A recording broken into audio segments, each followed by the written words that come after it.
আসসালামু আলাইকুম ওরহমতুল্লাহ বারাকাতুহু। আশা করি আল্লাহর অশেষ রহমত ও মেহেরবানিতে আপনারা সকলে ভালো আছেন, আর আপনারা দেখছেন দ্য ভয়েস অফ আরসিডি। রোজা অবস্থায় পিরিয়ড শুরু হলে করণীয়। পিরিয়ড নারীদের শরীরবৃত্তীয় একটি স্বাভাবিক প্রক্রিয়া, কিন্তু বেশিরভাগ নারী এ বিষয়টি নিয়ে লোকচক্ষুর সামনে হীনমন্যতায় ভোগে। এ সমস্যা আরও প্রকট হয়ে ওঠে রমজান মাসে। পবিত্র এ মাসে সকল মুসলিম নারী রোজা রাখেন, কিন্তু হঠাৎ পিরিয়ডের তারিখ কাছাকাছি চলে এলে কি করবেন বুঝে উঠতে পারেন না। অনেকের ক্ষেত্রে দেখা যায় রোজা আছেন, কিন্তু রোজার মাঝপথে তার পিরিয়ড হয়েছে।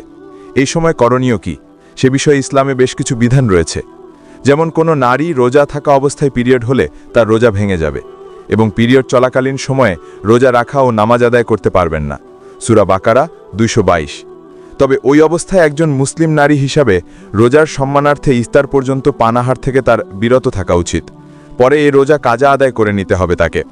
পিরিয়ডের দিন থেকে শুরু করে পিরিয়ড শেষ পর্যন্ত রমজানের সম্মানার্থে অন্যদের সামনে পানাহার করা থেকেও বিরত থাকতে হবে তাকে। এটা তাকওয়ার পরিচয়ক। সূরা হজ 32। ইসলাম ধর্মবিদরা মনে করেন দিনের বেলায় পিরিয়ড শেষ হলে অবশিষ্ট সময় থেকে ইফতার পর্যন্ত খাবার ও পানি গ্রহণ থেকে বিরত থাকতে হবে। খাবার ও পানি গ্রহণের এই বিরতি রোজা হিসাবে নয়, বরং তা রোজার সম্মানার্থে করতে হবে।